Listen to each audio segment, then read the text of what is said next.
World Arabic day کے موقع پر میں آپ تمام لوگوں کو پرخلوص مبارکباد دینا چاہتا ہوں، اور آج ہم لوگوں نے اس پروگرام کا انعقاد کیا ہے جو کہ اس کا موضوع یہ ہے کہ کس طریقے سے ہم عربی زبان کو عوامی بنائیں اور اس کی اہمیت کو کیسے اجاگر کریں۔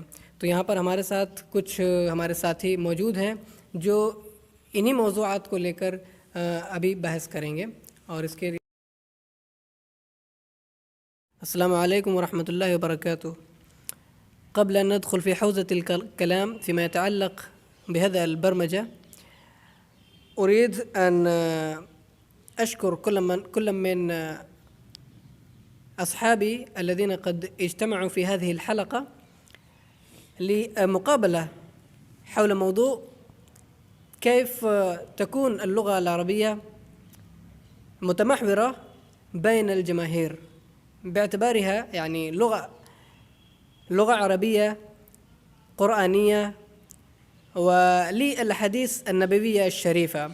فبدون أي تأخير وبدون أي تمهيد فكري طويل، أريد أن أوجه إلى الأخ مهتاب عالم، فإنه هو في الحقيقة يعني باحث بهذا القسم بقسم اللغة العربية بجامعة الهجرة الإسلامية. فهناك السؤال يعني فيما يتعلق بكيف تكون هذه اللغة، يعني اللغة العربية تختلف تماما عن اللغات العالمية الأخرى فيما يرتبط الثقافة والأدب والتحدث في الحقيقة. يعني كيف يمكن للجماهير ولعامة الناس أن يتحدثوا بهذه اللغة العربية. وهناك أيضا سؤال آخر فيما يرتبط بهذه اللغة، يعني ما هو أهمية الأساسية للغة العربية بين اللغات العالمية أدبا وثقافة وتجارة وما أشبه ذلك. فهذا السؤال موجه إلى الأخ الكريم مهتاب عالم، يعني وأنا آمل فإنه سيجيب عن هذا السؤال. شكرا، جزاكم الله خير. First of all, I thank my colleague Abu Zar for making me part of this discussion. As the question asked to me is how Arabic language is different from other languages of the world. So Arabic is a Semitic language, group of Semitic languages. And mostly in India, we have Indo-European language family and Dravidian language family. So for us Indians, to learn Arabic becomes very difficult because it is altogether a very different language from languages spoken in our country. So its syntax, its grammar, its overall structure is so much different. So it makes very hard for us to learn it and acquire it and make it use amongst ourselves in our public lives. So even though it is a world language, Arabic is a world language, it is recognized by US as one of the 6 official languages used officially in the United Nations organization, and therefore it is a global language. So learning it becomes very, very important for Indians as well as for other people around the world.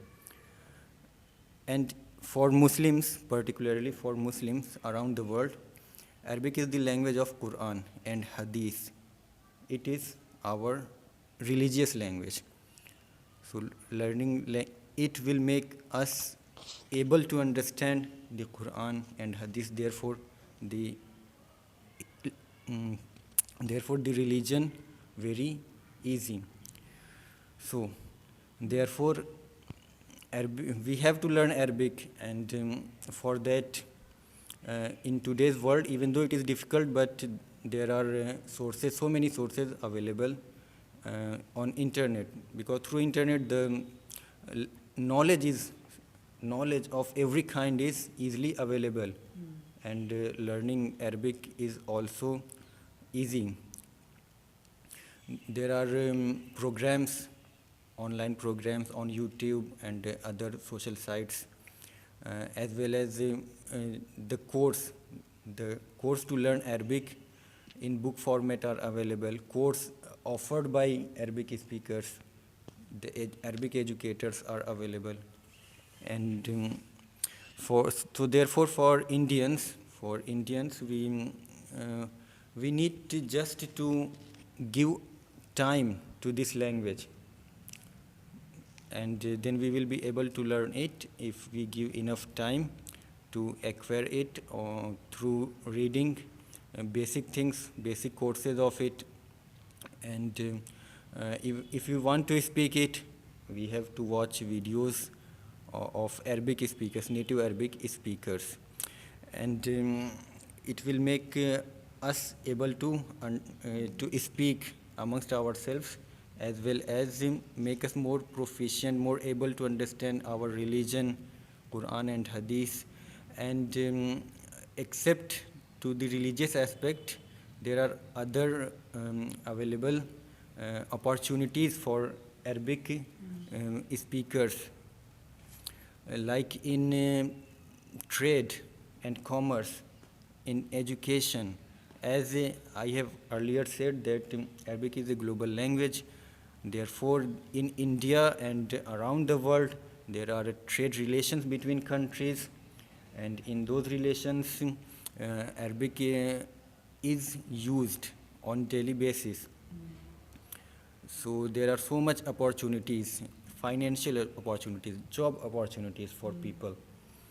So learning Arabic will also make one a very good aspect that will enable him or her to learn and to earn much. Therefore, the importance of Arabic forces us to learn it, and as it is one of the 6 official languages of United Nations, it will make us more able to communicate through the world on world stage. So therefore, I would like to give the mic back to Abu Zar bhai. Thank you very much. يعني شكرا جزاكم الله خيرا فيما يرتبط بأنه قد سلط الضوء باللغة العربية، كيف أن هذه اللغة يعني تهم هامة جدا بالنسبة إلى اللغات العالمية الأجنبية الأخرى. وكذلك هناك يعني خلاف كبير بين اللغات العالمية الأخرى. يعني هناك همزة الوصل، هذه اللغة في الحقيقة هو همزة الوصل بين الثقافات وبين الحضارات العالمية المختلفة علما وأدبا وثقافة. فجزاكم اللہ شکرا. اس کے بعد میں اپنے دوسرے ساتھی جناب سرفراز صاحب کی طرف جانا چاہوں گا، اور ان سے جو میرا کویسچن ہے عربی زبان کے تعلق سے وہ یہ ہے کہ کس طریقے سے عربی زبان کو ہم بنیادی طور پر ایز اے اسپیکنگ لینگویج بنا سکتے ہیں، ایز اے کمیونیکیشن کی لینگویج بنا سکتے ہیں. اور اسی کے ساتھ ساتھ اسی سے جڑا ہوا ایک دوسرا سوال بھی یہ ہے کہ ہندوستان میں عربی زبان کا تعلق کس حد تک ہے اور اس کا تاریخی پس منظر کیا ہے. تو میں مائک ان کو دیتا ہوں اور وہ اپنے اظہار خیال ان سوالات کی روشنی میں کریں. شکراً. بسم اللہ الرحمن الرحیم. السلام علیکم ورحمۃ اللہ. جیسے کہ ہمارے دوست بزرگ بھائی نے ہم سے سوال کیا ہے کہ عربی کا تعلق ہندوستان سے تاریخی پس منظر اس کا کیا ہے اور اس زبان کو ہم عوامی زبان کیسے بنا سکتے ہیں. تو جہاں تک اس کا تاریخی پس منظر ہے تو جو عام طور پر کتابوں میں تاریخی کتابوں میں ہم لوگ دیکھتے ہیں وہ تو سب سے پہلے اس کا جو تاریخی پس منظر ہے جو ہندوستان سے جو اس کا ریلیشن ہوا، جو تعلقات جڑے، وہ تو تجارت کے اعتبار سے آئے. سب سے پہلے اسلام سے پہلے بھی کئی تاریخی کتابوں میں اس کے ملتے ہیں. کچھ مناظر کہ اسلام سے پہلے بھی جو تجارتی قافلے آتے تھے سمندر کے ساحل کے اعتبار سے سمندری جہازوں کے ذریعے، تو ان کا تعلق بھی ہندوستان سے تھا. تو اس اعتبار سے بھی جو لوگ وہاں آتے تھے ساحل پہ تو کم سے کم ان سے وہ عربی میں یا کچھ گفتگو ان سے ہوتی تھی، کچھ نہ کچھ الفاظ اس ٹائم ہی عربی کے آتے تھے. اور اس کا سب سے پہلے پس منظر پھر وہاں ملتا ہے کیرلا میں، جو آتا ہے کہ کیرلا میں کسی صحابی کے وہاں پہ ایک قبر بھی بتاتے ہیں کہ وہاں ہیں. تو کتابوں میں ایسے لکھا ہے کہ وہاں کیرلا سے، کیونکہ کیرلا جو ہے علاقہ وہ ایک سمندری ساحل کی طرف سے ہے، تو اس طرف سے آنا جانا رہتا تھا قافلوں کا، تجارتی قافلوں کا اس اعتبار سے. اس کے بعد جب ہم پھر آگے آتے ہیں اسلام کے وقت میں، تو اسلامی دور میں اس کے بعد جب نبی صلی اللہ علیہ وسلم کے بعد جب اموی خلافت راشدہ کے بعد اموی دور آیا، تو جب اموی دور میں جو اسلامی جو دور تھا، تو اسلام جب پھیلنا شروع ہوا تو اسلام کے قافلے اسلام کی دعوت کے لیے جو قافلے ادھر ہر جگہ جانے شروع کیے، دوسری کنٹریز میں ہر جگہ، تو اسی اعتبار سے وہاں سے اسلامی قافلے ہندوستان بھی آئے، جس میں سب سے پہلے ذکر آتا ہے محمد بن قاسم کا، کہ تاریخی پس منظر میں تاریخی کتابوں میں اس کو زیادہ لکھا جاتا ہے، اہمیت بتائی جاتی ہے اور ان کو زیادہ ذکر کیا جاتا ہے کہ سب سے پہلے وہ اسلام کی دعوت لے کر ہندوستان آئے. اسی کے ساتھ ان کے ساتھ پورا قافلہ آیا، بہت سے ان کے ساتھی آئے جنہوں نے یہاں اسلام کی دعوت دی، اور کچھ نے یہیں پہ قیام کیا.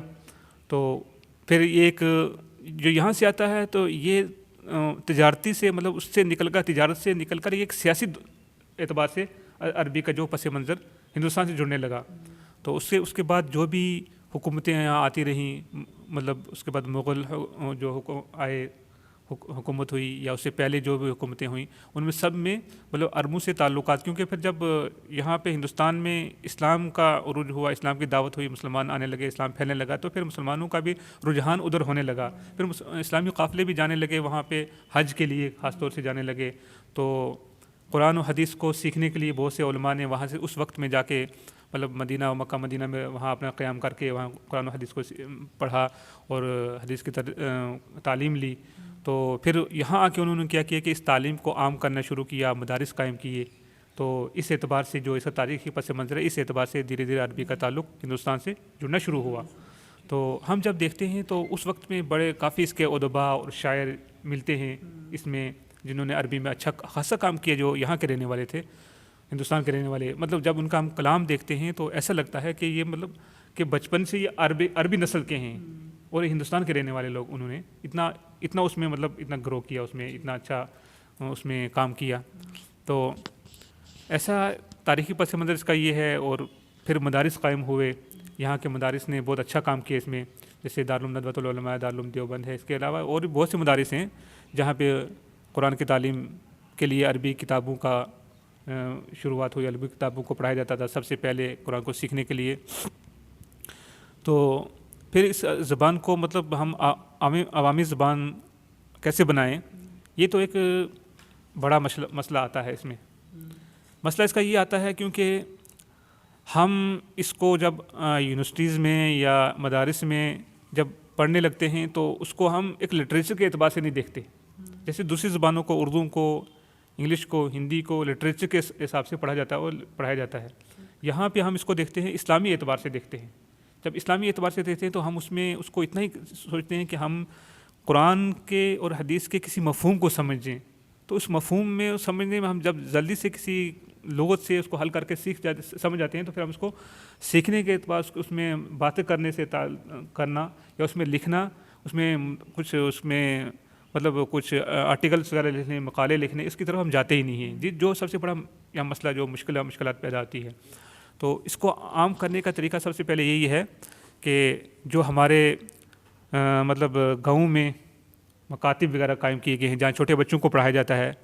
تو دیکھیے جب ہم قرآن کو سیکھنا شروع کرتے ہیں، سب سے پہلے بچے کو جو پڑھایا جاتا ہے وہ نورانی قاعدے وغیرہ جو ہے ایسی طرح پڑھائے جاتے ہیں جن میں عربی کلمات ہوتے ہیں. اور ہمارے پڑھانے والے بھی ان کو بہت مخارج کے اعتبار سے بہت اچھی طریقے سے پڑھاتے ہیں بچوں کو. جیسے ہم نے خود پڑھایا بچپن میں، جیسے زبر کا آتا ہے وہاں پہ جعلہ آتا ہے، فعلہ آتا ہے، تو ان لفظ کو جب وہ بچوں کو پڑھاتے ہو بچوں کو بہت پریکٹس کرا کے ان کو سکھایا جاتا ہے، لیکن ان کے الفاظ کے میننگ نہیں ان کو بتائے جاتے، میننگ نہیں بتائے جاتے.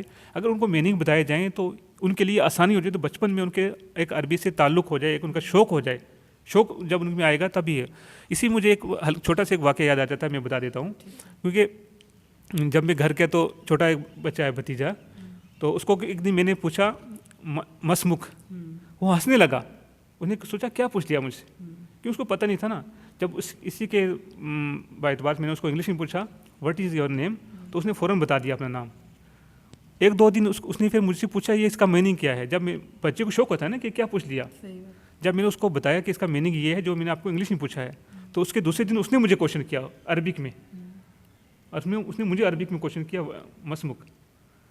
ایسے بچوں کو جب ہم سکھائیں گے ان کو ایک شوق پیدا ہوگا، تو اس اعتبار سے عربی کو عام کرنا آسان ہے، اتنا مشکل بھی نہیں ہے. تو اور ہمارے لیے ضروری ہے، خاص طور مسلم کے لیے تو ضروری ہے، کیونکہ قرآن کو ہم ایسے نہیں پائیں گے، قرآن و حدیث کو سمجھ نہیں پائیں گے، کیونکہ جب ہم سمجھ نہیں پائیں گے عمل کیسے کریں گے.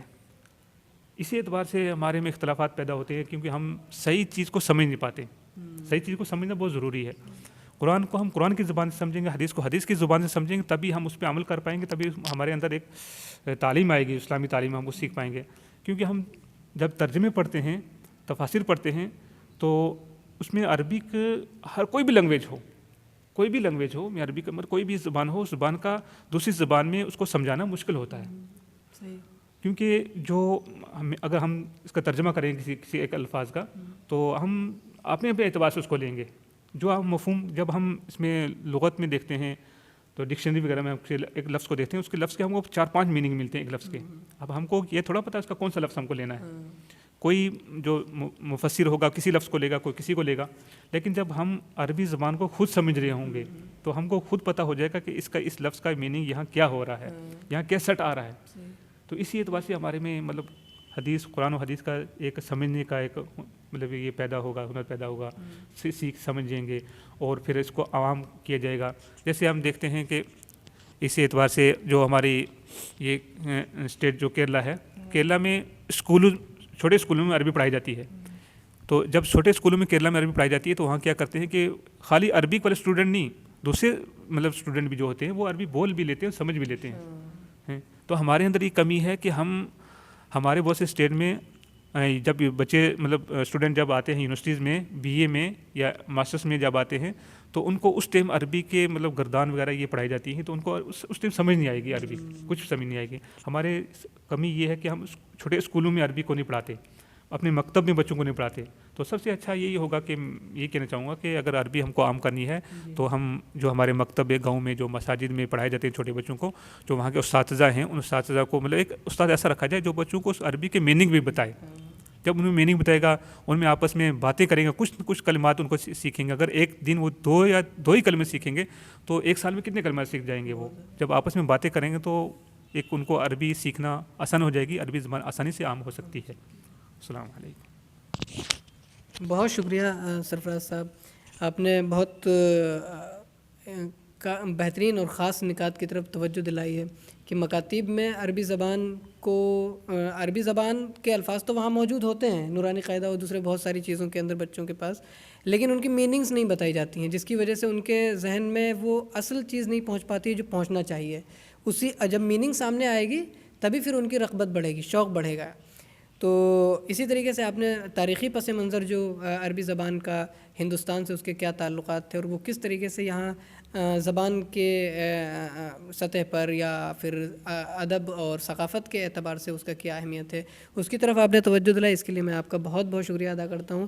اور اب بغیر کسی تاخیر کے میں تمام اپنے مشارکین کا شکریہ ادا کرنا چاہتا ہوں کہ انہوں نے اپنا قیمتی وقت دیا، اور میں اعلان کرتا ہوں کہ اب اس پروگرام کو یہیں پر ختم کروں. آپ لوگوں کا پھر سے بہت بہت شکریہ. السلام علیکم ورحمۃ اللہ وبرکاتہ.